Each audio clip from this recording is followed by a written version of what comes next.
Bonsoir, bonsoir, bienvenue à tous au Phénix National, pôle européen de création de Valenciennes. Nous sommes très heureux parce que la salle est pleine ce soir. Donc avec toute l'équipe du Phénix, on vous a contacté une soirée pleine de surprises, de découvertes. On va passer environ un peu plus d'une heure ensemble. Et la soirée se conclura par un apéritif en musique avec le groupe les Frères Tatane, qui est un groupe de musique qui nous offre un voyage entre Orient et Occident. Ça se passera juste derrière moi, donc on vous invitera à la fin de la représentation à passer sur les 2 escaliers latéraux pour venir partager ce moment festif avec nous. Alors, quelques mots pour commencer, pour vous remercier de la saison 17-18 que nous avons vécue ensemble, la saison qui s'achève. Vous avez été un peu plus de 38 000 à venir voir des spectacles, 83 spectacles. On a eu 223 représentations, 47 hors les murs qui sont passées donc, sur l'ensemble du territoire. On a eu aussi 35 représentations scolaires accueillant plus de 9 000 élèves. Et on a fait aussi nos représentations hors les murs dans plus de 20 communes, dont 15 de Valenciennes Métropole. On a accueilli un peu plus de 91 rencontres et conférences. Et l'équipe des relations publiques a fait un travail formidable. Elles ont mené plus de 247 actions de sensibilisation auprès du secteur social, du secteur scolaire et de l'ensemble des publics. Donc voilà, je voudrais commencer tout d'abord par remercier chaleureusement l'équipe du Phénix qui m'a aidé à contacter cette soirée. Vous pouvez les applaudir. Merci.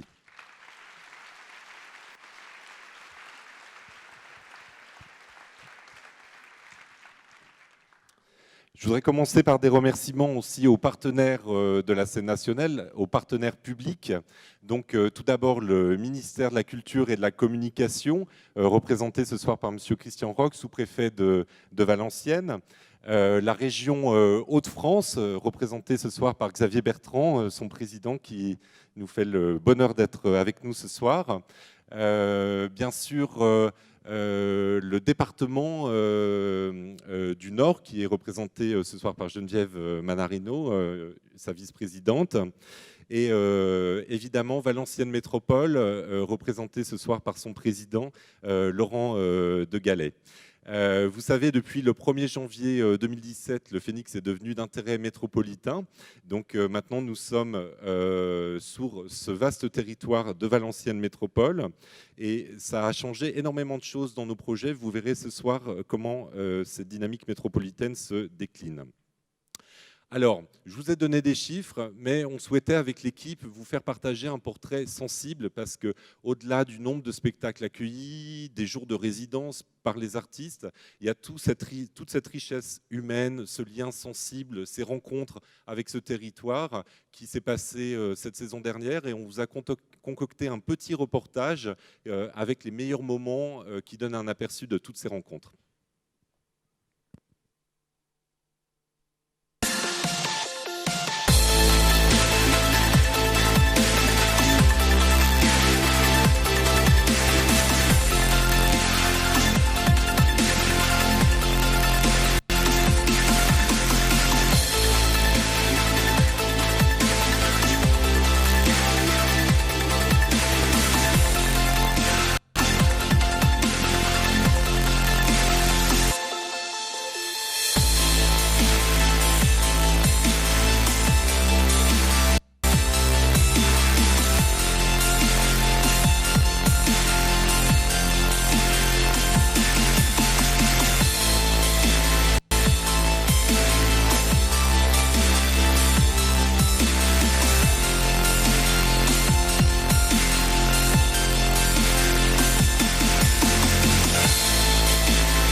Voilà, merci aux artistes qu'on traverse avec nous cette saison qui s'achève, et puis aussi à l'ensemble des partenaires qui nous ont permis de faire l'ensemble de ces actions.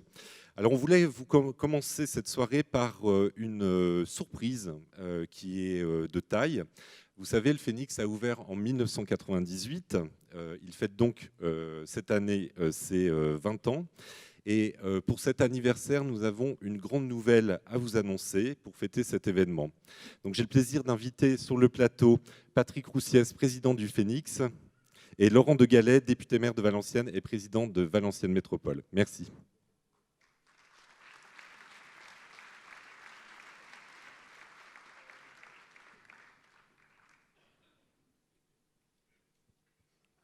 Allez, je passe la parole à Patrick Roussiès. Merci. Bonsoir à tous. Bon, tant pis, je vais quand même le dire, ça me fait rudement de plaisir de voir autant de monde quand la Coupe du Monde de foot ouvre. Je n'oppose pas les thématiques ni les passions, mais je trouve que c'est bien, enfin on ne l'a jamais fait puisque tu t'occupais de sport et moi de culture au début, bon voilà, pendant un certain nombre d'années, mais c'est bien qu'on soit tous ensemble là dans la salle plutôt que tous ensemble devant un écran. Bon, je ne suis pas complètement dupe, hein, je sais que la France ne joue pas. Bon. Voilà, alors dans l'histoire d'une institution, et le Phénix en est une, à sa façon, il y a des jours ou des moments à marquer d'une pierre blanche. Pierre au sens propre, au sens figuré. Dans ma tête, il y a la première pierre de 1995. Et puis, il y a le 26 janvier 1998, inauguration du Phénix à 19h30. J'étais en B16. Je ne sais pas qui a ma place ce soir. Vous voyez, moi, je suis... Ouais. La relique, j'ai le billet d'inauguration. Voilà, je vous l'ai amené. Et ce soir-là, en grande pompe, avec Catherine Trottmann, ministre de la Culture et de la Communication. Puis, 3 jours plus tard, le 29 janvier, alors le 29 janvier, j'étais en G5. Voilà le billet de l'époque. Et c'était la première troupe de théâtre qui jouait ici. C'était la troupe des Deschiens, sous la direction de Macha Makayev et Jérôme Deschamps, qui jouaient les Précieuses Ridicules. Et ça commençait fort, je dois dire. Alors, dans les moments marqués d'une pierre blanche, il y a le visible, je viens d'en parler, et il y a l'invisible. Et l'invisible, c'est l'énergie déployée par les équipes, par les directeurs, pour que cette maison soit bien vivante. On parle de spectacle vivant. Il y a eu Lev Bogdan jusqu'en 2009, de 1999 à 2009, et il y a Romaric qui fêtera ses 10 ans l'an prochain. Aussi. Et moi, je voulais juste vous demander d'applaudir ceux qui sont dans la salle, ceux qui n'y sont plus, mais qui ont contribué à ce que cette maison vive. Et Dieu sait si mon voisin de gauche et mon voisin de droite et mon voisin d'en face font partie des gens qui font que cette maison vit ou peut vivre. Alors, avec moi, applaudissez-les.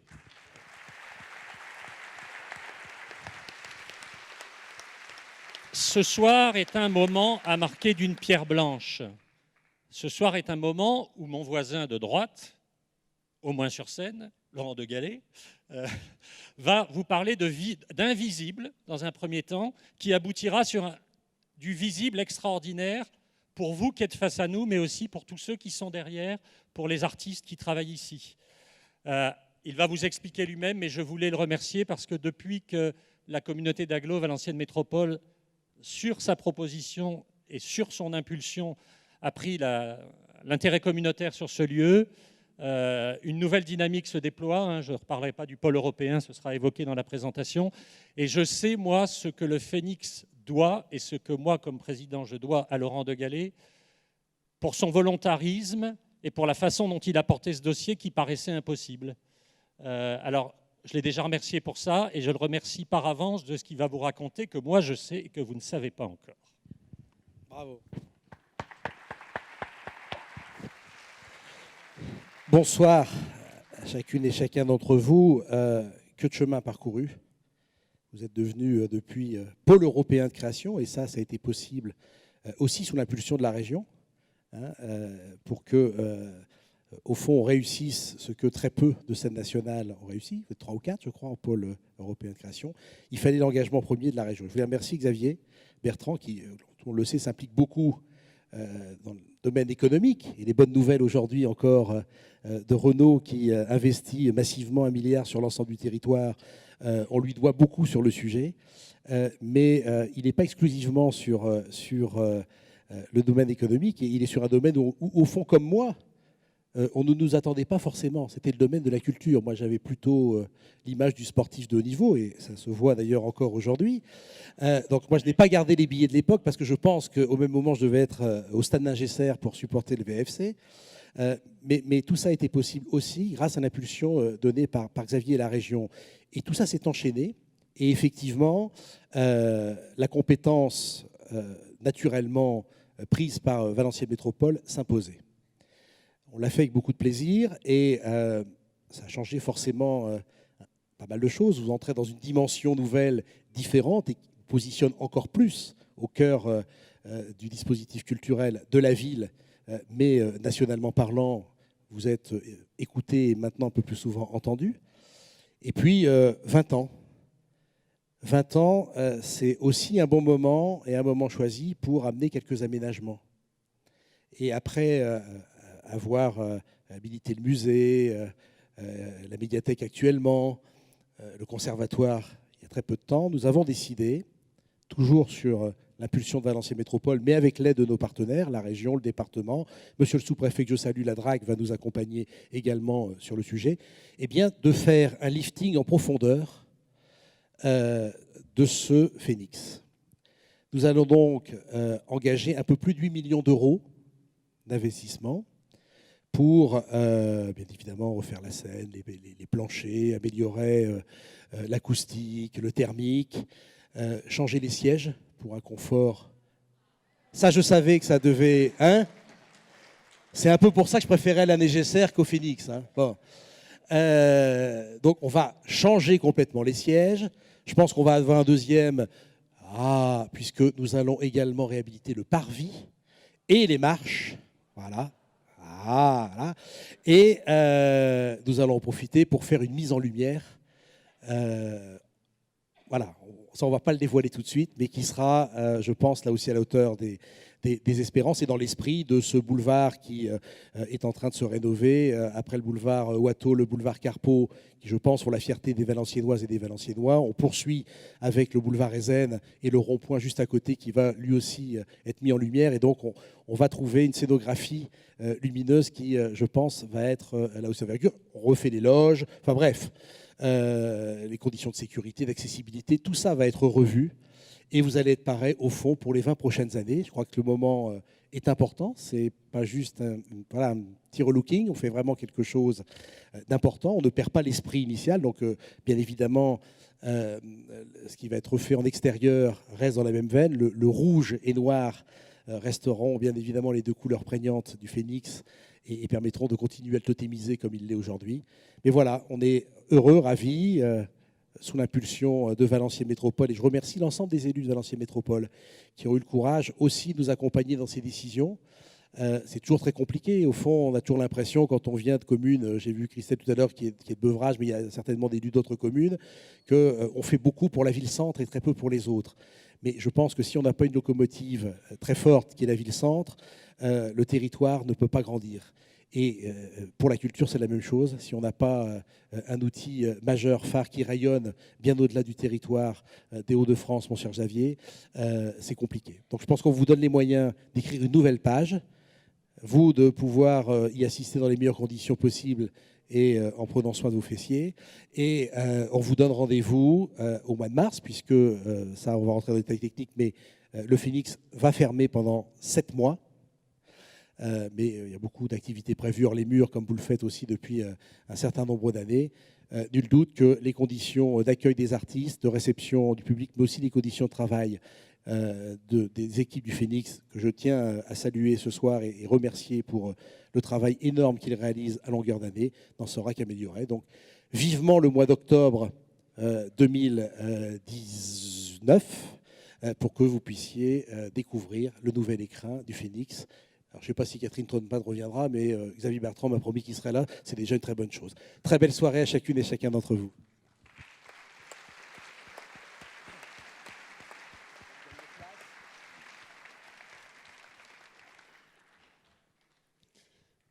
Alors, on vous avait promis des surprises, donc vous comprendrez que cette saison est particulière. Alors elle va être à la fois particulière pour les travaux, mais en même temps, vous allez voir, il y a des continuités. C'est-à-dire qu'à partir de la mi-mars prochaine, on sera donc en saison hors les murs. Mais vous le savez certainement, on a commencé tout un travail avec les salles de l'agglomération qui a des très beaux équipements. Donc il y aura toute une partie de la saison de mi-mars à fin juin qui sera organisée avec les partenaires de l'agglomération. Et puis après, on recommencera aussi avec les partenaires de l'agglomération à partir de début octobre 2019 jusqu'à la réouverture avec les travaux. Et je vous présenterai tout à l'heure la saison hors les murs. On vous a concocté de formidables rendez-vous. Alors pour commencer, le premier spectacle qui ouvre la saison, c'est un spectacle emblématique puisque c'est un spectacle qui est créé dans le cadre du Pôle européen de création. Comme il a été dit, c'est un nouveau label qui a été lancé en 2016, d'ailleurs en présence du ministère de la Culture, de Laurent de Gallet et de Xavier Bertrand, avec l'aide du ministère de la Culture de Valenciennes Métropole et de la région, avec 3 nouvelles missions pour le Phénix. Qu'est-ce que c'est qu'un pôle européen de création ? C'est déjà d'aider la diffusion et la production internationale, avec certains artistes qu'on a accompagnés, comme Julien Gosselin, comme l'Amicale de Production ou la compagnie XY, sont des équipes qui tournent dans le monde entier. Et donc, leur maison, c'est ici, c'est à Valenciennes qu'ils créent, qu'ils répètent leurs spectacles, et nous les accompagnons. C'est aussi aider l'émergence d'artistes de la région.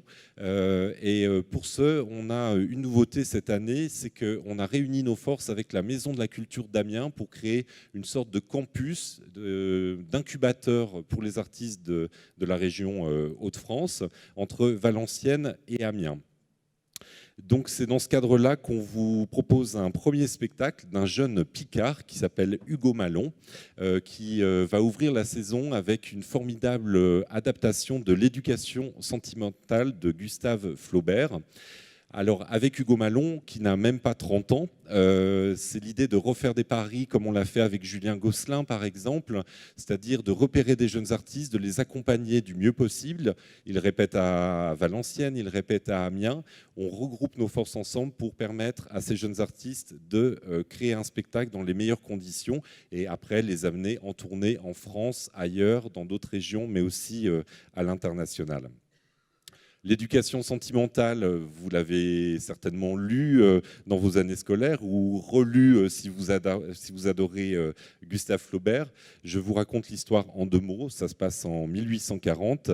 Frédéric Moreau, un bachelier de 18 ans, aperçoit sur un bateau qui le mène à sa ville natale de Nogent-sur-Marne, mademoiselle Arnoux.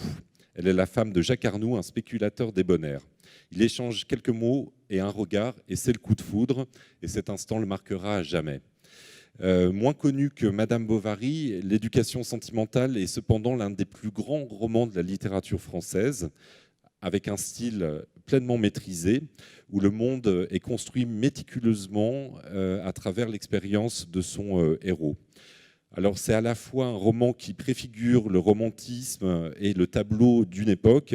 C'est un roman aussi fondateur du naturalisme. Par exemple, Maupassant et Émile Zola considèrent ce roman comme l'un des plus importants dans leur œuvre. Je passe la parole à Hugo Malon qui nous a enregistré une petite vidéo pour nous présenter son spectacle. Alors l'origine de l'éducation sentimentale, c'est d'abord un goût complètement personnel. C'est-à-dire que moi j'ai découvert ce roman donc a été écrit en 1869 quand j'étais au lycée, quand j'étais en première littéraire. Ça m'a beaucoup ennuyé. Enfin, voilà, je l'ai fini parce que c'était un truc qu'il fallait lire. Et quand j'ai continué les études du coup en prépa, en fait, on est revenu à ce livre. Et là, je l'ai lu une 2e fois. J'ai adoré. J'ai eu vraiment une espèce de passion pour ce livre à tel point qu'après, en fait, je l'ai lu tous les ans depuis. Donc une dizaine de fois, et je le relis. Et à chaque fois que je le relis, je trouve ça encore plus incroyable. C'est un roman qui est complètement inadaptable. Et moi, le spectacle, je le vois vraiment comme une lecture augmentée. Et donc cette lecture augmentée, elle se passe en partant d'une lecture toute bête, mais en fait qui va complètement s'étendre, exploser sur l'espace scénique, et même au-delà, parce qu'il y a beaucoup de vidéos qui est tournée hors scène, en fait, en direct. Donc il y a vraiment ce jeu sur les espaces. Et en partant du texte, comme ça, d'une lecture, on crée des images, des sensations qui peut-être correspondraient aux sensations qu'on aurait en lisant le roman.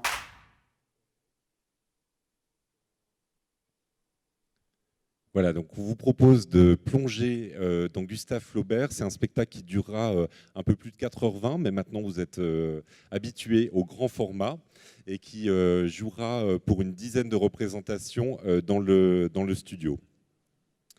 Alors sur la question des grands formats, autre spectacle qui va marquer l'ouverture de la saison, c'est la prochaine création de Julien Gosselin qui a été répétée ici au mois de janvier et qui va ouvrir dans quelques semaines le festival d'Avignon dans le IN, dans un lieu qui s'appelle la Fabrica. Donc Julien Gosselin, c'est l'une de nos plus belles aventures artistiques qu'on a vécues ici à Valenciennes. On l'a repéré, il a créé les particules élémentaires dans la petite salle. Il a créé ensuite sur ce grand plateau 2666 qui a créé l'événement au Festival d'Avignon il y a maintenant 2 ans. C'était une fresque de 12 heures, une traversée à travers la littérature de Roberto Bolaño, un romancier chilien. Et je pense aujourd'hui, il est reconnu comme l'un des plus prometteurs metteurs en scène, non seulement sur la scène française, mais aussi sur la scène internationale. C'est donc un de nos artistes associés. Il est en ce moment même, Julien, en train de répéter à Avignon cette prochaine création, qui sera tirée de l'univers d'un romancier américain qui s'appelle Don DeLillo. Il y aura 3 romans Joueurs, Mao 2 et les noms qui seront adaptés par Julien et portés sur le plateau. Donc Julien s'excuse, il ne pouvait pas être parmi nous ce soir, mais il m'a écrit un petit mot pour vous présenter ce projet que je vous lis. Depuis nos tout premiers travaux, bien avant la création des particules élémentaires et bien plus encore maintenant depuis le travail sur 2666 de Roberto Bolaño, nous nous concentrons, je me concentre, autour d'un nombre assez réduit de thèmes. La littérature, la violence, la façon dont un être humain est victime des mouvements souterrains que produisent l'histoire ou la société qui l'entoure. Don DeLillo agit pour moi, pour nous, dans notre parcours, comme un catalyseur de ces thèmes, comme l'endroit d'embranchement que ces questions, mais aussi comme un nouveau virage à négocier. Celui des histoires qu'il raconte, des hommes et des femmes qu'il décrit, semble emporté par le mouvement global de l'histoire politique, mais aussi surtout par des phénomènes inexplicables, la peur, le doute, l'ennui, l'impossibilité de l'amour. DeLillo rend à ces phénomènes vécus par tous leur part de mystère, les relie à l'histoire, aux guerres, aux archaïsmes les plus violents et les plus purs. Il fait de l'ennui d'un couple dans Joueurs, le roman, une passerelle dans la violence terroriste. Il fait de la solitude d'un homme d'affaires égaré à Athènes dans le roman Les Noms, le départ d'un questionnement gigantesque sur l'alphabet. Je vais ici me concentrer sur 3 textes qui décrivent, chacun à leur manière, une histoire du terrorisme. Les Noms qui racontent dans les années 1970 la recherche par un homme esseulé d'une secte violente tuant ses victimes en se basant sur l'alphabet au beau milieu d'un bassin méditerranéen en pleine crise politique. Joueurs, le passage d'un homme de l'ennui du couple à la violence pure, la lutte entre la radicalité et le libéralisme aux États-Unis dans les années 80. Et dans Mao 2, qui croise le portrait d'un écrivain voulant à tout prix se cacher avec le terrorisme moyen-oriental des années 1990. Comme le théâtre ici pourra être une forme mouvante, puissante, rendant sa présence et sa fragilité à l'immense littérature de Don DeLillo. Comment continuer ce travail entamé sur les formats longs pourra être une étape supplémentaire de cette recherche sur un théâtre immersif, musical, poétique, qui plongera le spectateur au cœur de ce qui pourrait être une histoire absolument intime des décennies de violence et de terrorisme que nous vivons. Voilà. Julien a signé ce texte pour nous ce soir. Et donc, je vous invite à faire ce parcours pendant un samedi et un dimanche. Le spectacle commencera à 14h et on sortira de cette grande traversée un peu plus de 8 heures plus tard. Bien sûr, il y aura des entractes, on va prendre soin de vous, il y aura toute une série d'activités aménagées.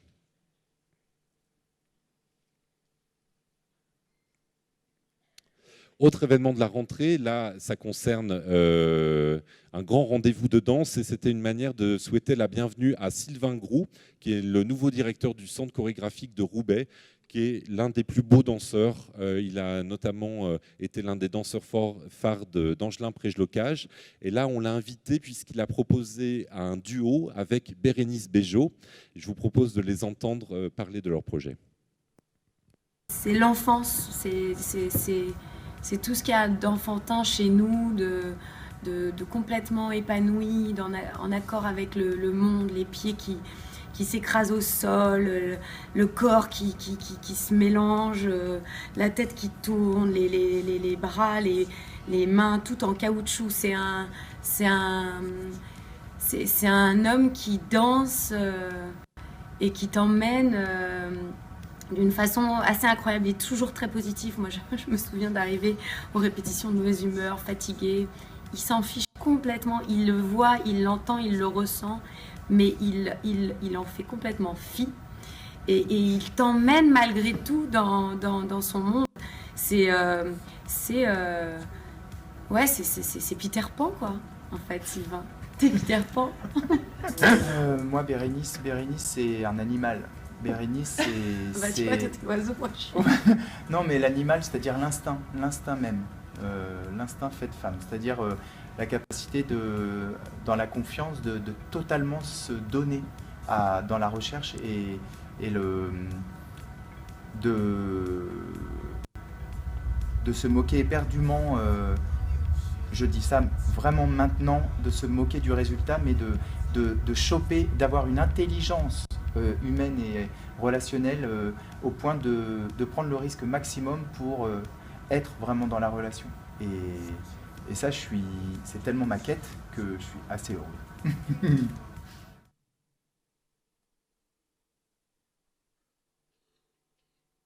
Voilà, donc un hommage en duo au sacre du printemps. Et ça va être vraiment l'un des beaux rendez-vous de danse de cette rentrée. Alors, juste avant les vacances de Toussaint, on est toujours au mois d'octobre.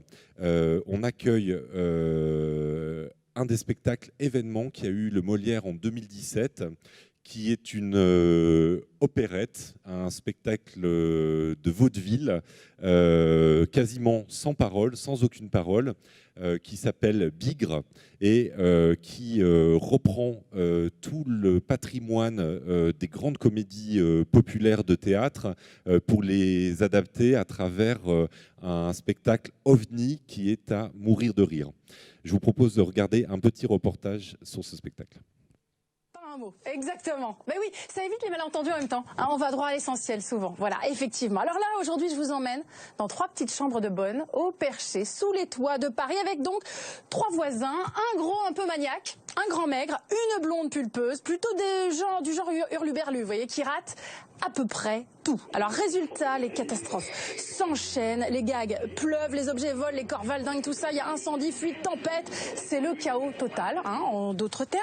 Tout ça entre 2 histoires d'amour quand même. Voilà. Alors ça c'est le grand guignol, hein, c'est du grand guignol, ils sont tous très attachants, ils sont aussi risibles qu'irrésistibles finalement.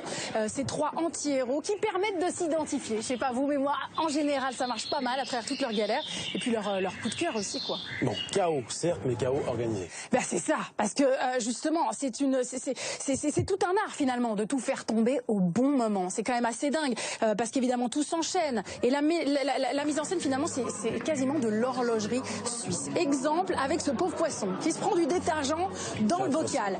Alors le pauvre, seulement elle va s'en apercevoir, cri d'horreur, elle va tout vider dans l'évier. Sauf qu'évidemment, le poisson va partir avec. Il va falloir aller la récupérer avec une grosse ventouse. Sauf que la grosse ventouse, eh ben, elle va l'envoyer chez le voisin, créer une fuite qui va quand même permettre de mettre de l'eau dans les pâtes au final. Mais je vous cache pas que c'est un petit peu périlleux. Voilà. Donc il n'y a pas de place pour l'improvisation avec tout ça. Chaque soir, tout doit mal se passer, tout doit tomber de travers. Et vous allez voir un petit peu la mise en place. Ça, c'est la comédienne que vous venez de voir qui s'appelle Agathe L'Huillier. Ça leur prend, hein, parce qu'ils font ça tous ensemble, 2 heures chaque soir avant le spectacle pour tout mettre en place, pour que tout tombe bien et que personne ne se prenne les pieds dans le tapis. Ou si tapis, plus exactement, se prennent bien les pieds dans le tapis. Et puis ensuite, bah voilà, la fantaisie, elle a libre cours au sein même de cette partition-là, sans mots. Alors évidemment, il faut développer le langage corporel. Avec tout ça, c'est un peu entre Buster Keaton et Mr Bean pour les plus jeunes. Et justement, eh bien, sans mots, on évite les références que les uns ou les autres pourraient louper. Et c'est un spectacle qu'on peut aller voir justement en famille, parce qu'il n'y a plus de barrière. C'est intergénérationnel justement, et ça aussi, c'est vraiment bien. Et ça renforce le côté un peu universel, même pourquoi pas d'aller le jouer dans d'autres pays. On le leur souhaite, quoi. Bon, mais c'est quoi au juste ce titre, Bigre? Bigre, c'est bizarre, hein? Ouais, Bigre. C'est bigrement. Ah, c'est ça. Ouais, ça peut aussi être ça. En fait, c'est Pierre Guillois, l'auteur et le metteur en scène de cette pièce, qui invente les titres en général. Alors, pour vous donner une idée, il avait travaillé sur Le Gros, La Vache et le Ménate, Les Affreuses, ou encore Les Caissières sont moches. Donc, en termes de titres, finalement, c'est pas mal. C'est assez imagé en général. Donc, Bigre, là, c'est vraiment davantage dans l'absurde, évidemment. C'est parce que c'est un spectacle sans parole, donc c'est une interjection face à toutes ces catastrophes qui leur tombent sur le coin de la tête. Et ben, ça représente bien, assez bien, voilà, l'étonnement des personnages. Bigre, c'est donc au théâtre Tristan Bernard à Paris tout l'été. C'est vraiment une chouette pièce d'été parce que ça dure 1h20. C'est parfait, quoi. C'est pas trop long. Après, on peut aller refaire Le Monde en terrasse. Ce sera évidemment là aussi à la rentrée, et ensuite en tournée dans toute la France à partir de janvier prochain. Bigre, c'est bigrement bien.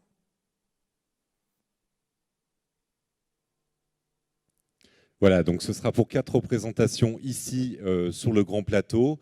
On a fait le pari en ouverture de saison de l'inviter 4 fois.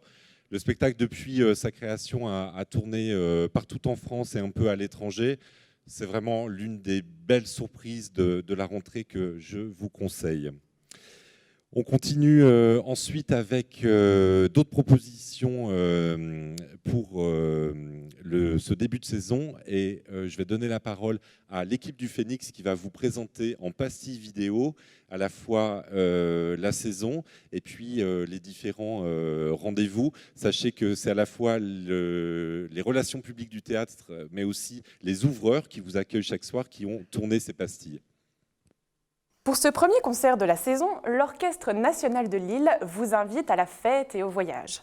Des contrées lointaines de la Finlande fêtant ses 100 ans d'indépendance, aux fêtes populaires russes, vous y découvrirez un programme virtuose et réjouissant avec des œuvres de Magnus Lindberg, de Jacques Ibert ou encore d'Igor Stravinsky avec sa célèbre musique de ballet Petrouchka. Tout ceci sous la baguette du talentueux chef Alexandre Bloch. Assis en cercle, les spectateurs attendent que la bête qui dort au centre se réveille. Partant du sol, elle se transforme tour à tour en serpent, tigre ou cheval au gré de ses mouvements. Le corps de la danseuse, recouvert d'un costume impressionnant fait de peau, de poils et de plumes, devient alors animal et nous ramène aux toutes premières danses du monde. La compagnie Silex propose ce solo chorégraphique qui les fera rugir de plaisir aux petits dès 3 ans.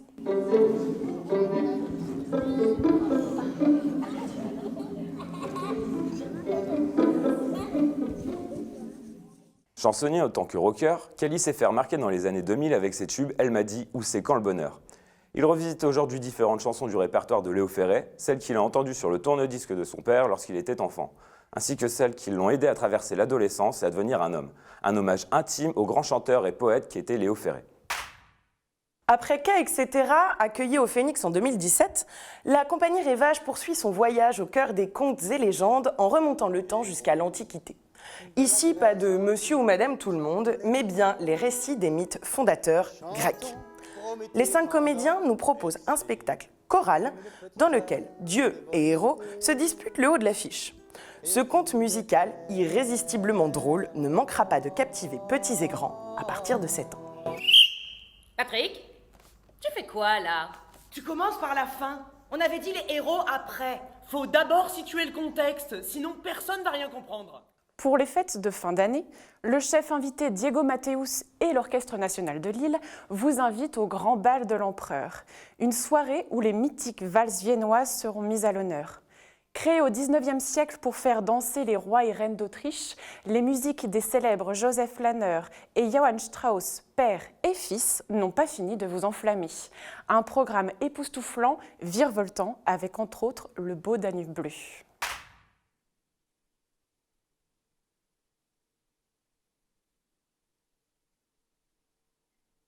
Voilà, je pense, on peut applaudir l'équipe des relations publiques et des ouvreurs.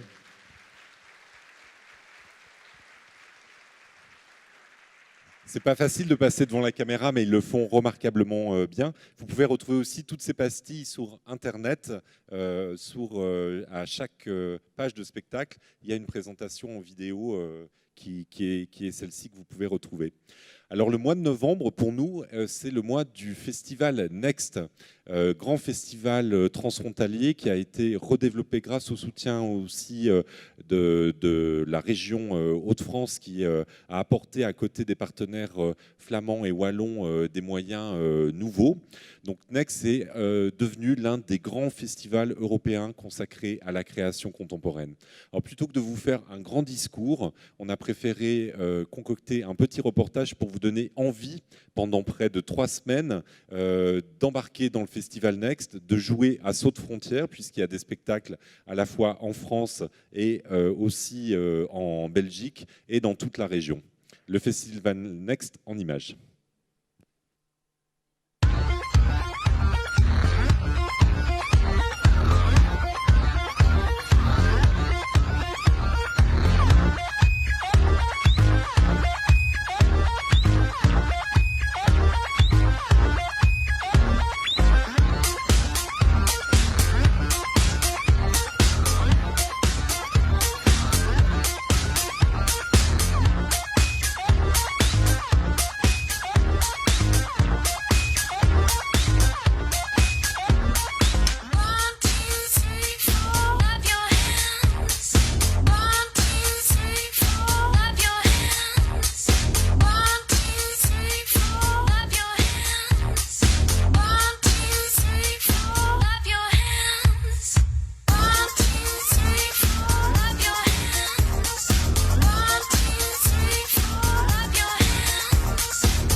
Le Festival Next, c'est l'un des plus beaux festivals aujourd'hui en Europe. On a la chance de l'avoir sur notre territoire.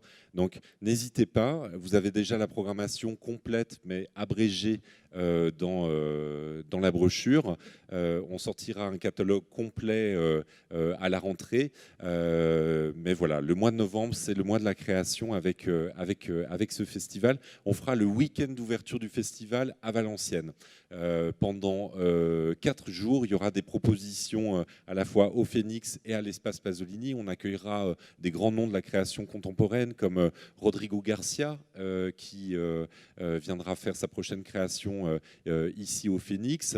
On commencera aussi par un projet participatif d'une compagnie espagnole. On va rechercher 40 personnes. Donc, si vous le souhaitez, c'est l'un de nos ateliers participatifs, ateliers nomades de la saison prochaine. Donc, 40 personnes pour venir ici participer à un spectacle d'une compagnie espagnole qui s'appelle El Conde de Torrefiel. Et le spectacle s'appelle Guérilla. Donc, ce sera le spectacle d'ouverture ici en grande salle. Et tous les participants sont bienvenus.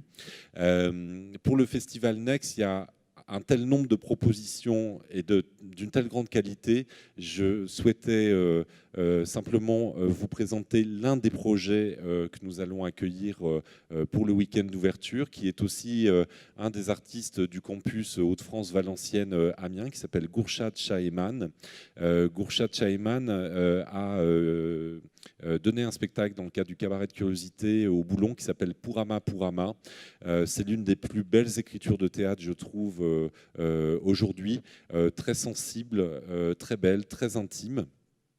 Et Gourchad a la chance cet été, avec Julien Gosselin, de créer son prochain spectacle au Festival d'Avignon, au Festivaline d'Avignon. Je vous propose d'écouter une vidéo qu'on a enregistrée avec Gourchad sur ce projet qui s'appelle « Il pourra toujours dire que c'est pour la faute du prophète ». Au point de départ de tous mes travaux, il y a le réel. Mais pas le réel comme un constat, c'est-à-dire que le réel se travaille. Et je n'invente pas de fiction, mais je travaille à comment agencer le réel et comment le transcender, comment faire résonner différentes réalités ensemble, de tisser des liens entre des gens, des récits, des histoires. Donc il y a vraiment ce rapport au récit aussi qui est très important. C'est-à-dire que je raconte des histoires qui sont arrivées à des gens et j'essaye de voir comment mettre telle ou telle partie du récit dans un écrin. Donc pour le dernier projet qui va s'appeler « Il pourra toujours dire que c'est pour l'amour du prophète », je suis parti à la rencontre de personnes qui ont dû quitter leur pays parce que ça résonne avec mon propre histoire, d'une part, et d'autre part parce que c'est ça qui m'intéresse en fait.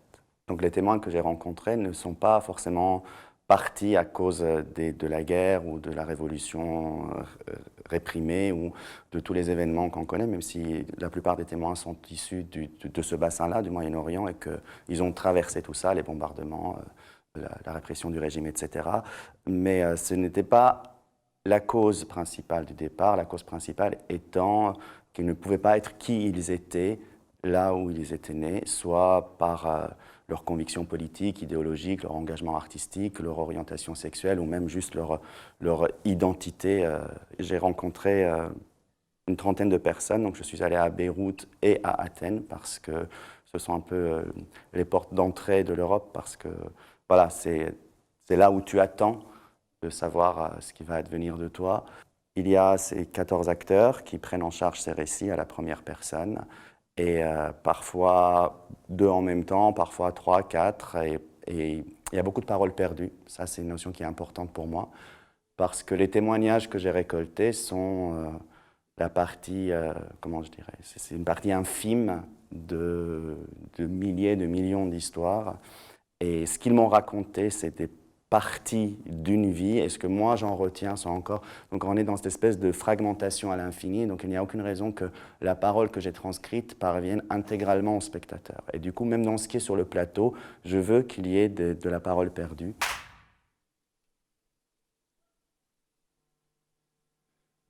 Voilà, si vous voulez découvrir, à mon avis, l'un des jeunes auteurs qui va devenir, pour moi, les plus importants dans les années à venir, venez découvrir le travail de Gourchad et suivez l'actualité d'Avignon, puisque je pense que cette pièce va aussi créer l'événement cet été. Alors, début décembre, on ne l'avait jamais fait, mais on a souhaité vous proposer de la magie nouvelle, avec quelqu'un de formidable qui s'appelle Jan Frisch. Jan Frisch, que vous voyez derrière moi, est magicien. Magicien assez incroyable, puisqu'il est d'un calibre phénoménal. Sa dextérité lui a valu de devenir champion de France, puis d'Europe, puis du monde de magie, dans la catégorie du close-up. Il vient avec un spectacle qui s'appelle Le syndrome de Cassandre, qui va jouer pendant près d'une semaine ici en grande salle, où il joue un clown hagard et merveilleux, un peu inquiétant, qui évolue seul en scène dans une étrange boîte noire et dans un monde de fantaisie, un peu à la Tim Burton, magique, instaurant le trouble dans la perception, racontant des rêves, et aussi sur scène, il devient une sorte de mangeur compulsif de bananes. Donc on est dans l'apparition, disparition, l'émotion, et il nous emmène dans une sorte de monde parallèle très immersif avec plein d'outils liés à cette magie nouvelle. Si vous n'avez jamais vu ce courant de la magie nouvelle qui est comme le nouveau cirque, qui révolutionne complètement ce qu'on imagine de la magie, vous aurez l'occasion d'en voir l'un de ses plus talentueux représentants avec Jan Frisch. Je vous propose un petit extrait du numéro qu'il a fait connaître qui s'appelle Baltas.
Voilà pour Jan Frisch. Au mois de décembre aussi, on accueillera une grande dame de la danse qui commence à devenir une fidèle du Phénix. C'est Anna Teresa Kersmaker avec un magnifique spectacle, un quatuor qui s'appelle A Love Supreme, d'après la musique de John Coltrane. Donc pour les amoureux de jazz, vous allez rentrer dans un concert avec ce morceau A Love Supreme, qui est un des morceaux mythiques du jazz. Et Anna Teresa Kersmaker, comme à son habitude, travaillant avec la musique classique, et là avec le jazz, essaye d'adapter son écriture chorégraphique au mouvement du jazz. Chaque danseur devient l'un des instruments. C'est très simple dit comme ça, mais c'est exécuté avec un niveau de virtuosité absolument remarquable. Ça s'appelle A Love Supreme. Je vous passe un extrait.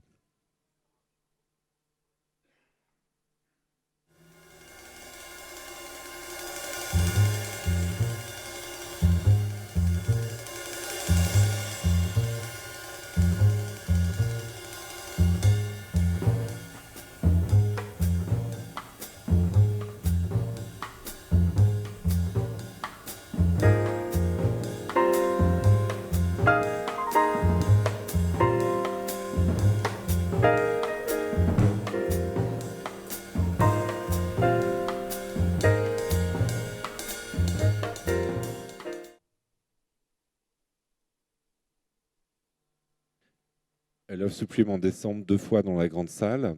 Et cette même semaine, on a aussi un beau cadeau. On essaye de l'inviter depuis plusieurs années. On a réussi cette année. On va accueillir ici le chanteur Dominique A, qui viendra faire un concert en solo. Donc Dominique A en solo, si vous ne l'avez jamais vu, c'est un moment absolument magique.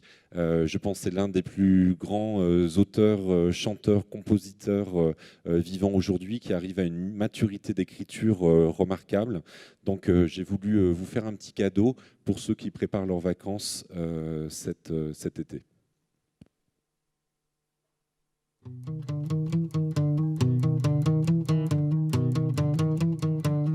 Noyé de bleu sous le ciel grec, un bateau, deux bateaux, trois bateaux s'en vont chantant. Griffant le ciel à coups de bec, un oiseau, deux oiseaux, trois oiseaux font du beau temps. Dans les ruelles d'un coup sec, un volet, deux volets, trois volets claquent au vent. Et faisant une ronde avec un enfant, deux enfants, trois enfants dansent gaiement. Mon Dieu que j'aime ce port du bout du monde, que le soleil inonde de ses reflets dorés. Mon Dieu que j'aime sous leurs bonnets oranges tous les visages d'anges des enfants du Pirée. Je rêve aussi d'avoir un jour un enfant, deux enfants, trois enfants jouant comme eux. Le long des quais flâne toujours un marin, deux marins, trois marins aventureux. De notre amour on se fera un amour, dix amours, mille amours noyés de bleu. Et nos enfants feront des gars que les filles un beau jour à leur tour rendront heureux.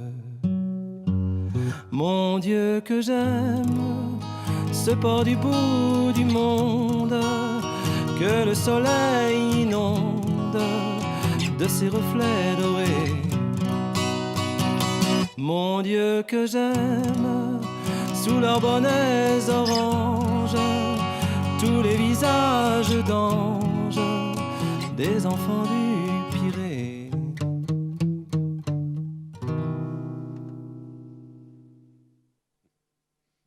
C'est beau, hein? Je vous propose de voir les derniers rendez-vous de la première partie de saison en quelques capsules vidéo. Avant de s'enfuir avec Joseph, Elikia était une enfant soldat. Son histoire, c'est Angelina, infirmière dans l'hôpital où ils ont trouvé refuge tous les deux, qui la raconte. Dans ce monologue d'une sensibilité désarmante, Suzanne Lebeau livre à travers Elikia le combat de tous ces enfants soldats dont la vie est encore, aujourd'hui, à la merci des guerriers. Un spectacle nécessaire, urgent, qui vient nous chercher au plus profond dans ce qui nous constitue en tant qu'humains.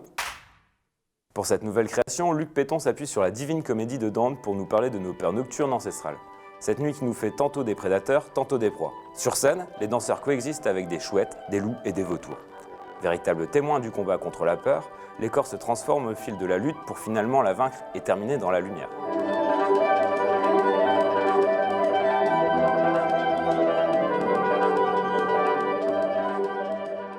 Sur une scène presque vide, les bourgeois de Kiev nous donnent l'impression de voir double. Antoine et Guillaume sont jumeaux, mais pas identiques.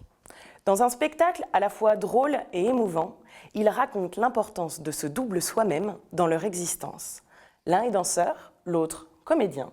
C'est donc tout naturellement en mêlant ces deux disciplines qu'ils nous livrent cette très belle histoire à découvrir dès 8 ans.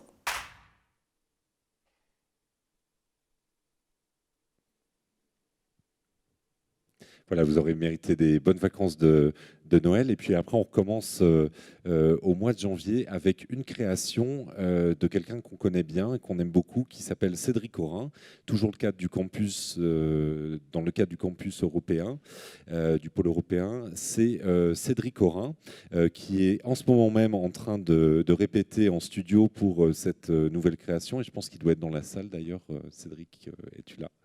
Avec ses comédiens.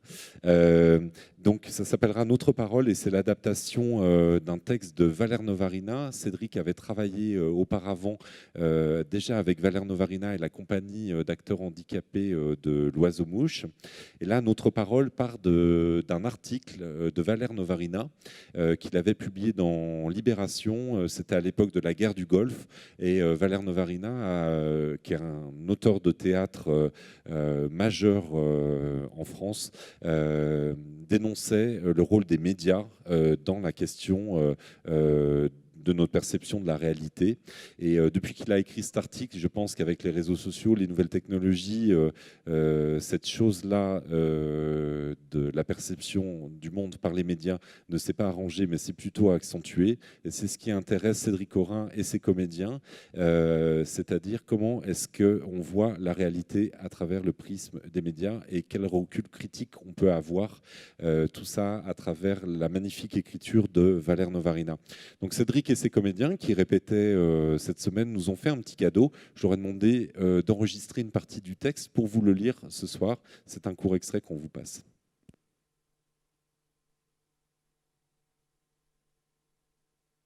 Bonsoir Vanessa. Bonsoir Thierry. Un espace cervical vient d'être aménagé en zone tampon dans la tête du médiologue de la République, alors même que les autorités de la commission ont à 3 reprises salué l'événement du petit doigt. Et ce, sur le tarmac même où la malheureuse feuille de route emportée par le vent venait d'être prise en otage, CQFD. Un instrument de sondage vient d'être exhumé des ruines du Parlement Nord-Poitevin, sans doute n'ayant jamais servi, précise la commission d'enquête aux dérogations sanitaires dépêchée sur place.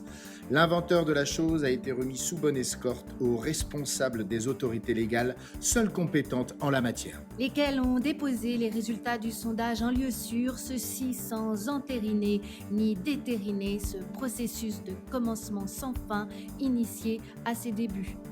Le président de la République vient de se tirer une balle dans le pied, titre ce matin le Morgenricht Dagblad.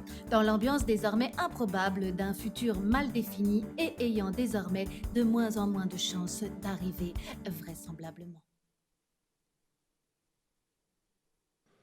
Voilà, c'est un court extrait qui vous donne un peu la couleur, l'écriture et l'absurdité dans l'écriture de Valère Novarina. Donc rendez-vous de création, ce sera créé à Amiens et on l'accueille ensuite en janvier. Autre coup de cœur en théâtre, coup de cœur d'il y a déjà 2 saisons, mais un spectacle qu'on voulait absolument accueillir ici, c'est le spectacle Flamme d'Ahmed Madani. C'est un travail qui a été fait avec 10 jeunes femmes issues des banlieues en France pour leur donner la parole, pour savoir quels sont leurs itinéraires d'intégration. C'est un spectacle qui a fait un carton absolu. On avait accueilli le premier volet de ce spectacle-là qui s'appelait de ce spectacle qui s'appelait Illumination, qui avait été fait avec 10 jeunes hommes qui venaient du Val-Fouré et qui étaient aussi des amateurs en théâtre. Et donc Ahmed Madani leur a donné la parole et je pense que c'est l'un des spectacles les plus justes sur quelle est la problématique de la cohésion sociale et de l'intégration en France aujourd'hui, qui est un sujet extrêmement délicat. Voilà, je vous passe un reportage qui vous donnera une bonne idée. Un jour, on était à table. Et j'ai dit à mon petit frère, lève-toi, débarrasse avec nous. Et mon père a dit, il débarrasse pas. C'est pas à lui de débarrasser. Elles jouent leur propre rôle, racontent leur propre histoire, leur famille, leurs doutes, leurs combats. Elles livrent sur scène une partie de ce qu'elles sont, filles d'immigrés, venues de quartiers populaires. Ni comédienne, ni auteur, elles sont 10 à avoir relevé ce double défi, monter sur les planches et dire ce qu'il y a de plus profond en elles. La pièce est l'aboutissement de 2 ans d'écoute et d'écriture, réalisée par l'auteur et le metteur en scène Ahmed Madani, adepte de l'autofiction. Le texte est autant le leur que le sien. C'est un spectacle qui procède de l'intime. C'est-à-dire qu'on est là dans cette singularité de chacune, et c'est dans cette singularité profonde qu'on trouve l'universel. Et donc les perles, voilà, c'est un collier de perles ce spectacle, tout simplement. Le metteur en scène a su créer une proximité avec le spectateur qui se retrouve forcément, à un moment ou à un autre, dans les histoires de ces jeunes femmes. Quand j'ai vu la première fois le texte, j'ai vraiment eu peur. Parce qu'en fait, on ne se rend pas compte, on lui dit des choses, Ahmed, il nous pose plein de questions. Et au final, après, on se rend compte que tout est écrit sur papier. Et on se dit, merde, ça devient compliqué quand même. Pour ma part, je suis très pudique sur tout ça. Et donc, du coup, de devoir dévoiler ça au grand jour, en fait, je dis, comment on va faire le jour J, le jour de la première, en fait, je stresse encore parce que je ne sais pas, en fait, ce qui va se passer. C'est très contradictoire parce qu'à la fois, on se dévoile, on se révèle et en même temps, tout le monde se retrouve dedans. Et donc, on est en sécurité, en fait. Flamme se joue donc à partir de vendredi à Sevran, où elle a été créée. La troupe enchaîne ensuite 90 dates dans toute la France, avant de se produire l'été prochain au Festival d'Avignon.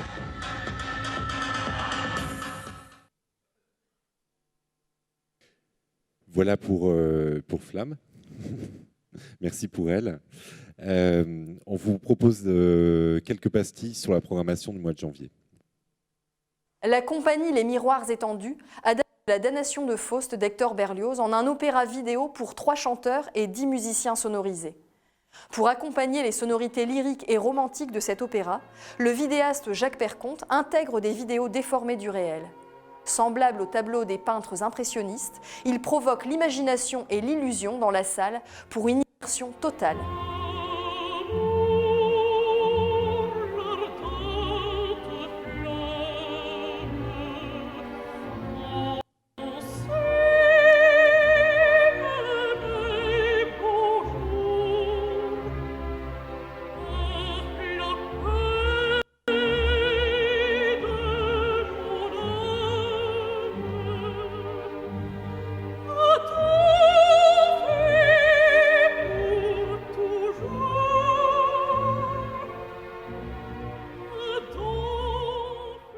Pour raconter le monde, la compagnie Moteur Multiple transpose le concept de l'imagier au théâtre. Racontant une journée depuis le lever du soleil jusqu'à son coucher, la comédienne nous entraîne dans un espace sensible en 4 dimensions qui explore la part poétique existant en chaque chose. Laissez-vous immerger dans ce cocon de sensibilité à découvrir dès 2 ans. Les côtes barbaresques en Algérie sont un territoire dont l'histoire est faite d'allées et venues, d'arrivées et de départs, de colonisation perpétuelle et d'exil incessant. Ce spectacle, c'est un peu pareil, mélange d'artistes et de disciplines, d'individualités qui créent un collectif. Les 5 protagonistes arrivent avec leur héritage et leurs espoirs. Ils racontent autant avec leur corps qu'avec leurs mots. Une expérience cosmopolite à ne pas manquer. Pour ce 3e rendez-vous, le chef Alexandre Bloch et l'Orchestre national de Lille ont vu les choses en grand, avec un début de soirée endiablé grâce à l'ouverture du célèbre opéra de Mozart, Les Noces de Figaro. Puis instant découverte avec ces 2 œuvres pour corps et orchestre, interprétées par le soliste Alec Frangémil. Vous terminerez la soirée en compagnie du maître incontesté du romantisme, Gustave Mahler, et sa majestueuse symphonie numéro 1, appelée Titan. Frisson garanti. Pour la 2e année consécutive, l'Orchestre de Picardie, dirigé par Harry Van Beck, revient au Phénix. Découvrez un programme pour orchestre de chambre avec l'élégante et la pétillante symphonie numéro 59 de Joseph Haydn, la poétique concerto numéro 4 de Beethoven et la virtuose symphonie numéro 1 de Félix Mendelssohn, composée alors qu'il n'avait que 16 ans. Un concert tout en finesse pour une soirée pleine de promesses. Mais où peut-il bien être ce meilleur des mondes? Après Ce qu'hier ne se trompe pas en 2017, le duo de l'écrivain Kevin Kess et de la metteur en scène Maëlle Poésy tente de répondre à cette question avec une adaptation pétillante et corrosive de Candide. Sur un rythme endiablé, suivez les aventures de cet anti-héros rendu plus vrai que nature grâce à l'illusion et aux machineries du théâtre.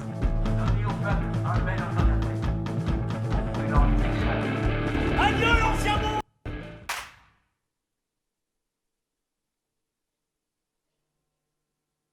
Voilà, Candide, par lequel on finit, ça a été aussi l'un des beaux coups de cœur de l'année dernière, parce qu'on a vraiment, on rentre dans le roman de Voltaire, et ça parle de la tolérance, du vivre ensemble, de la différence. Alors pour ceux qui souhaitent réviser leur classique dans une pièce qui est menée vraiment tambour battant par une bande d'excellents jeunes comédiens, n'hésitez pas, ça va être un des beaux rendez-vous théâtre de la rentrée du mois de janvier. On continue ensuite, après les vacances d'hiver. Pour nous, c'est le temps du Cabaret de Curiosité, qui est notre festival annuel sur lequel on a un thème chaque année. Donc cette année, on a appelé ça « Nos futurs » et ça va parler de la question du développement durable et de comment est-ce que les forces de création peuvent lutter contre ce qu'on est en train de traverser tous en ce moment. On sait bien que les ressources de la planète sont en train de s'épuiser, qu'on doit faire de plus en plus attention l'hypertension, et que, qu'on le veuille ou non, on doit partager une culture commune qui est celle des hommes dans une planète qui est de plus en plus étroite. Donc cette question-là intéresse de nombreux artistes qui vont venir présenter des créations. Ça va durer une semaine. Il y aura plus d'une dizaine de spectacles, à la fois au Phénix, mais dans de nombreux lieux de l'agglomération, mais aussi de l'Avesnois, au 232U, à la Chambre d'Eau, au Boulon, aussi chez nos partenaires du théâtre de Denain, par exemple. Donc on est en train de construire, c'est vraiment un festival de territoire, le Cabaret de Curiosité, et on a accueilli l'année passée un peu plus de 3000 spectateurs sur 3 jours. Ça vous donne une idée de la densité. C'est vraiment un moment en plus très festif. Alors je ne vais pas vous présenter tous les spectacles, on aura de nombreuses créations. Ce qu'on a préféré faire, en fait, c'est vous donner un aperçu de ce qu'a été le Cabaret de Curiosité de cette année à travers quelques images et quelques ambiances.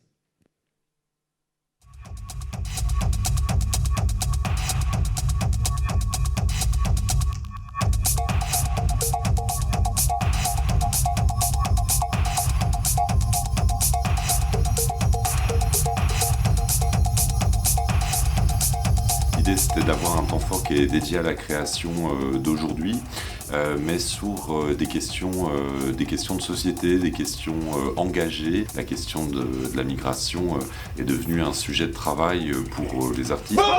Ils ont eu l'idée ensemble de faire quelque chose sur la rencontre entre islam et occident. Alors ce qui m'a plu dans le spectacle, c'est ce dialogue interculturel.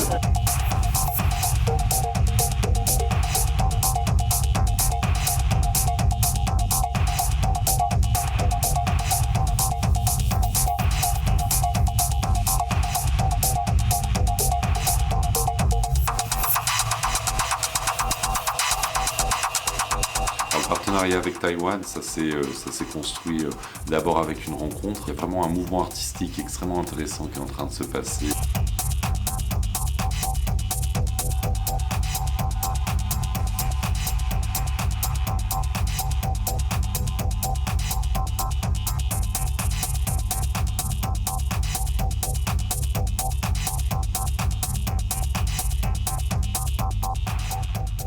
Monsieur Lin sourit, il s'assure que l'enfant est bien installé sur ses genoux, il lance ses 2 bras vers celle de l'homme et dit Taolai.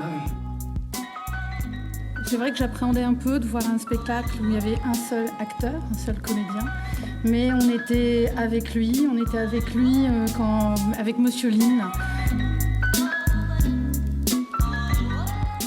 On est séparés par un mur d'un réfugié qui nous raconte son histoire en dessinant comme ça sur le bras.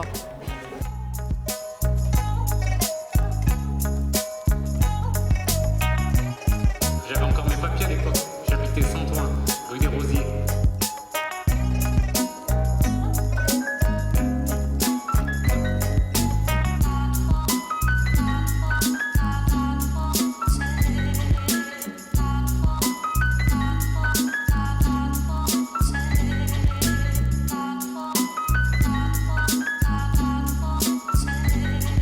Remercier tous les spectateurs qui ont eu la curiosité de venir et puis de faire un parcours de découverte. C'est pas évident de se lancer dans ce qu'on connaît pas, et je crois que ces moments de festival, ça sert justement à ça, c'est-à-dire prendre son masque, son tuba et puis plonger dans la piscine.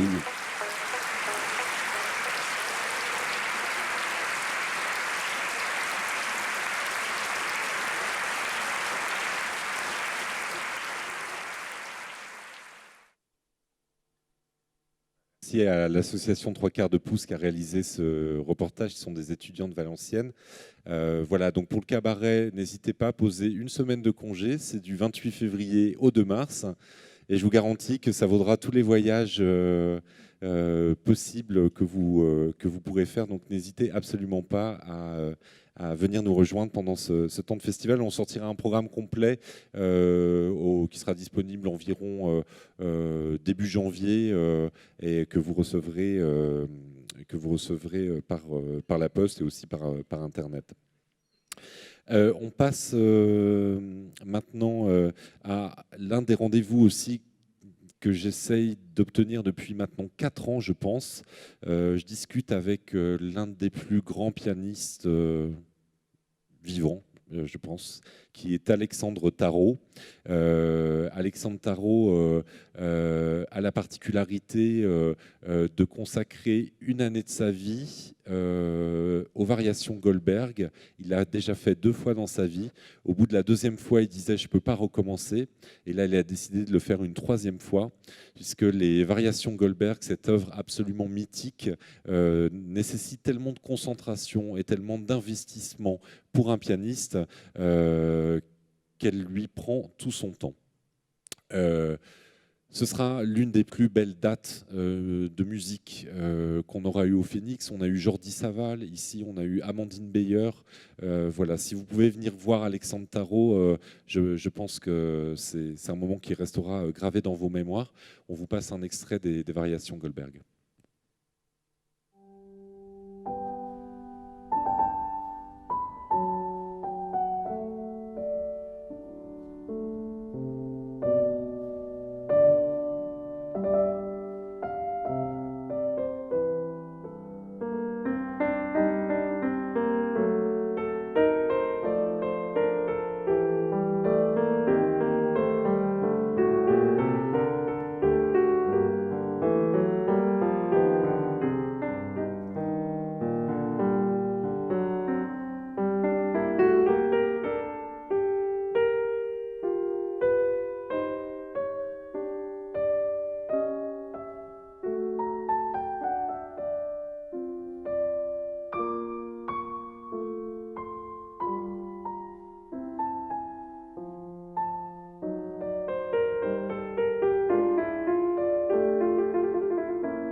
Voilà, si vous voulez vivre ce moment de grâce, venez. Vous aviez vu le film Amour de Michael Haneke avec Emmanuel Riva et Jean-Louis Trintignant. C'était Alexandre Tarot qui jouait le rôle du pianiste dans ce film magnifique. Je vous propose de voir quelques pastilles sur la programmation du 2e trimestre.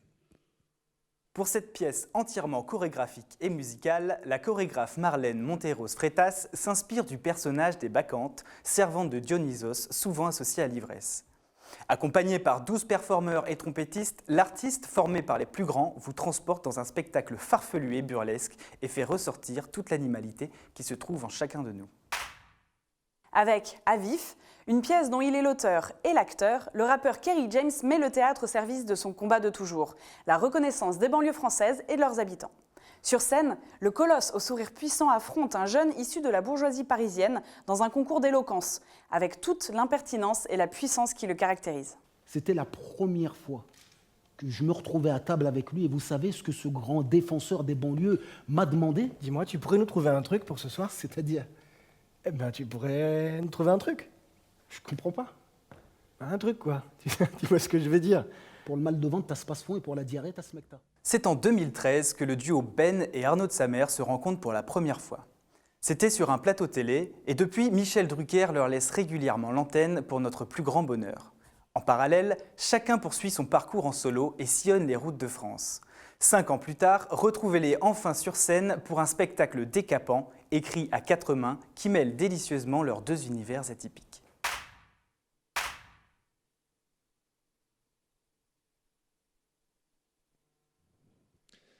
Voilà, on attaque les 2 derniers mois de programmation. Alors, à partir de la mi-mars, on sera donc hors les murs. On a pris le parti pour ces 7 mois de programmation hors les murs.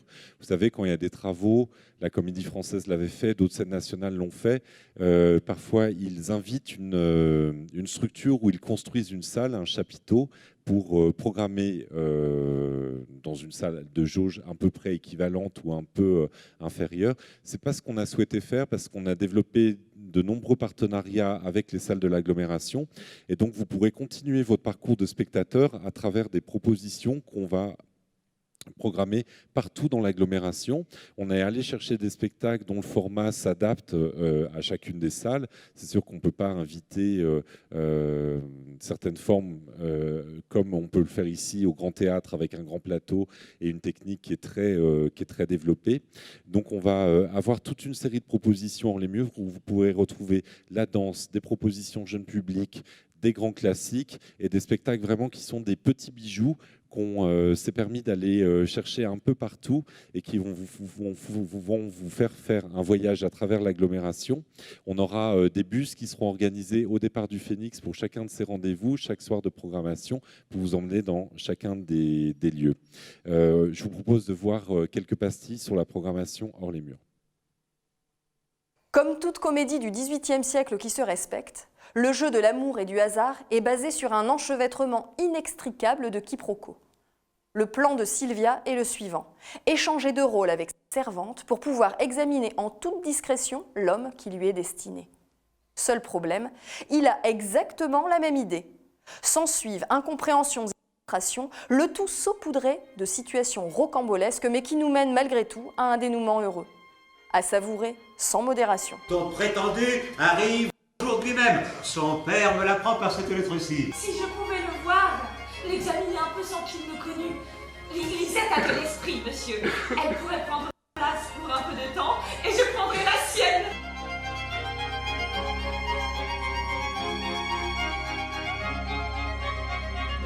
Je ne sais au reste ce que vous penserez d'une imagination qui est venue à mon fils.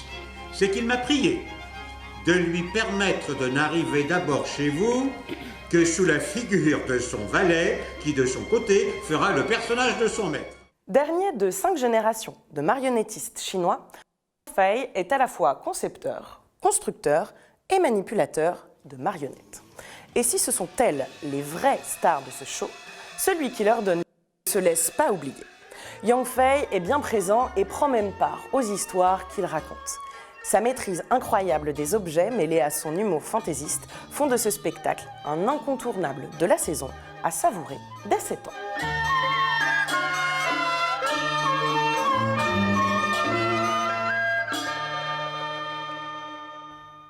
Avez-vous déjà imaginé assister à votre propre enterrement? Pour le pianiste et compositeur Jean-François Zijol, la réponse est oui. Accompagné de Nicole Corti et du chœur Spirito, il met en scène chaque soir ses propres funérailles, improvisant sur les œuvres sacrées de Bach, Rachmaninoff, Mozart ou encore Poulenc.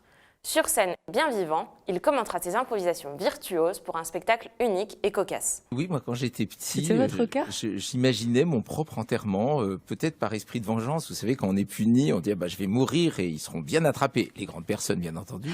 Et je me suis rendu compte en parlant autour de moi que je n'étais pas le seul à avoir imaginé mon propre enterrement.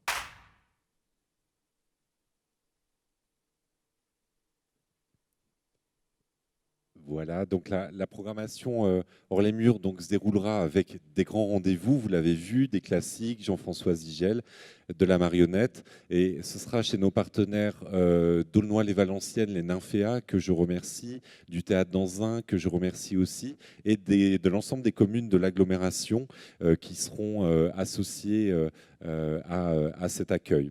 On poursuit le parcours hors les murs avec 4 autres propositions qui se passeront à la fois dans les communes, à la MJC Athéna à Saint-Saulve, à l'Espace Pasolini et à nouveau au Nymphéa à Aulnoy-les-Valenciennes. Avec ces 2 pièces courtes, le chorégraphe Yann Martens interroge, exploite, sublime et expose le couple comme objet d'étude. Ici, ce sont un homme et une femme, Pauline et Thomas, qui se prêtent au jeu des rapports des corps. Attraction ou répulsion, emboîtement ou évitement, saccade ou fluidité, ils n'ont de cesse de jouer sur l'ambivalence de leur duo, à la fois conflictuel et réconfortant. Un pas de 2 immanquable. La chorégraphe Robin Orlin et le danseur étoile Benjamin Pêche s'attaquent ensemble à la figure de Louis XIV en dénonçant la part d'ombre de l'emblématique roi de France. Dans cette comédie satirique et colorée, mêlant danse, théâtre, chant et musique, nous retrouvons Louis, sans passeport, coincé avec des clandestins sur un bateau. Véritable ironie du sort lorsqu'on sait que le souverain, connu pour ses remarquables pas de danse, est aussi à l'origine du Code noir, premier texte réglementant le sort des esclaves vivant dans les colonies françaises.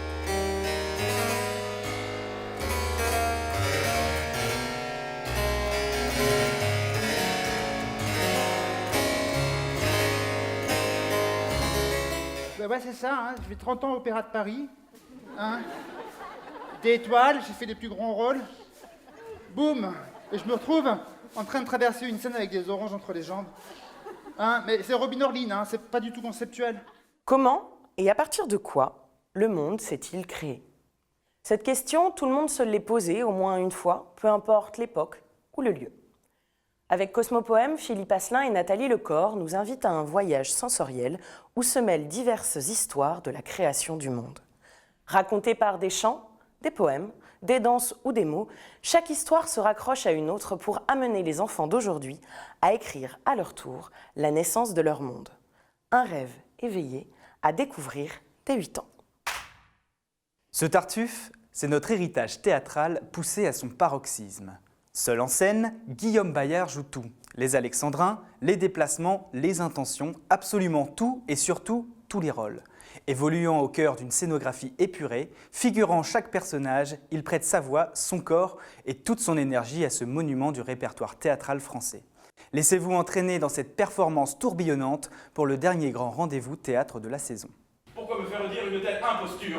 Mais je veux que cela soit une vérité.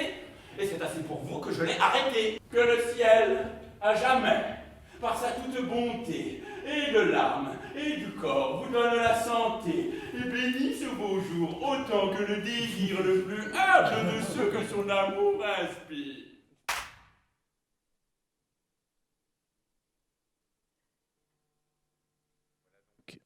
Voilà donc les petits bijoux du hors les murs qu'on est allé vous chercher à travers ce parcours. Vous dire aussi que le spectacle de Robin Orlin qu'on a vu là au Louis avec Benjamin Pêche, qui est danseur étoile de l'Opéra de Paris, qu'on aura la chance d'avoir avec nous, est organisé dans le cadre d'Embarquement immédiat. Vous savez, ce festival dirigé par Yannick Lemaire et qui est un partenaire fidèle de la scène nationale.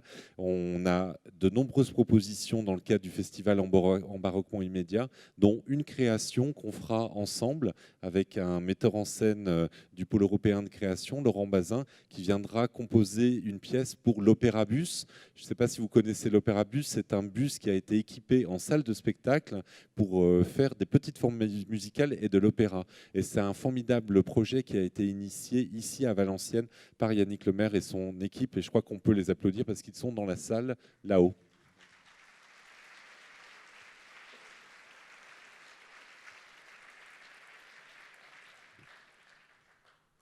Je vous rassure, on touche à la fin, encore 3 minutes. Je vous propose de vous faire découvrir la programmation justement jazz et baroque à l'avant-scène à travers quelques extraits. Et j'invite Marion à me rejoindre pour vous parler des abonnements.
Voilà pour terminer. Bon, vous m'entendez? Bonsoir à tous.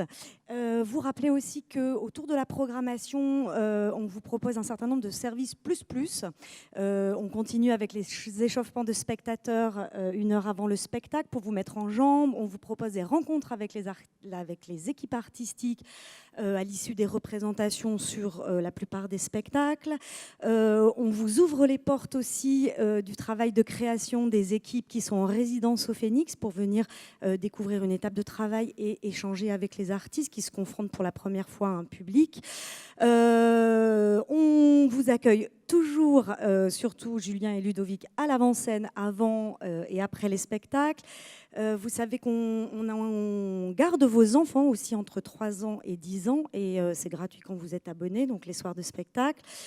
Cette année, on a mis en place un partenariat avec le Drive des 4 saisons et on accueille donc tous les jeudis midi un point de livraison, donc il vous suffit de commander vos paniers bio et de les récupérer au Phénix. Et puis l'association des Amis du Phénix qui est avec nous ce soir et que vous retrouvez sur le plateau après avec toute l'équipe sera là aussi pour vous parler de toutes ces activités. Et puis maintenant que vous avez découvert notre belle saison, en tout cas j'espère qu'elle vous aura plu, et vous êtes presque prêts pour vous abonner. Vous pouvez vous abonner à partir de 3 spectacles. Là, dès maintenant, tout de suite, l'équipe billetterie est prête.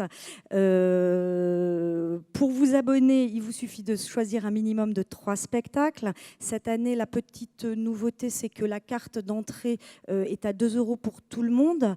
Et puis, voilà, vous pouvez également payer en plusieurs fois. Et puis, plus vous choisissez de spectacles, plus vous avez d'avantages, et notamment des spectacles offerts à partir de 5 spectacles. Donc, il faut en réserver plein tout de suite. Voilà. J'espère qu'on n'oublie rien. Et puis, on se retrouve tout de suite. Je te laisse finir peut-être, Romaric. Vous dire aussi que la nouveauté cette année, on a fait ça avec nos amis de Maubeuge. Alors c'est moi qui ai trouvé le titre, je ne suis pas très fier, mais on a appelé ça le Pass Super Eno.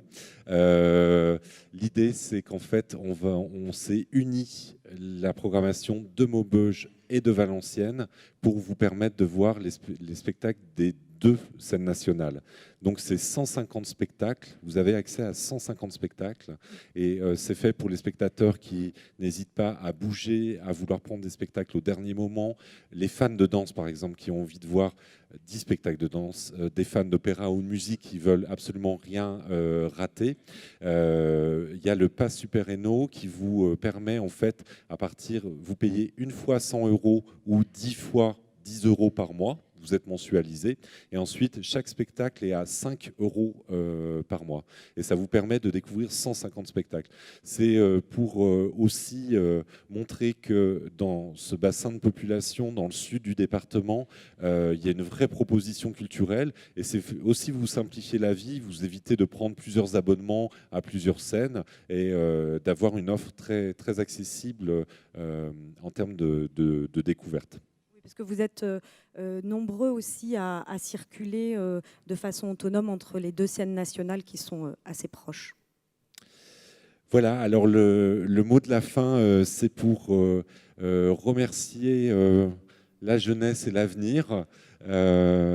Voilà, puisque le visuel de saison que vous avez vu sur la couverture de la brochure et sur la devanture du Phénix, en fait, sont des élèves d'option théâtre des lycées de l'Escaut et Watteau qui ont accepté de figurer sur notre visuel de saison.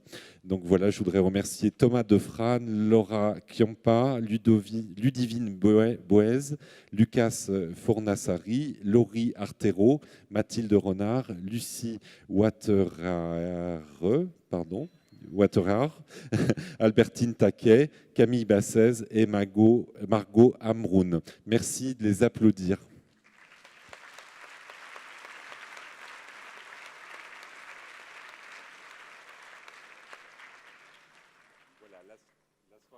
La soirée touche à sa fin. On va lever l'écran et vous inviter à passer sur les côtés pour boire un verre avec nous. Merci à tous. Bonne saison.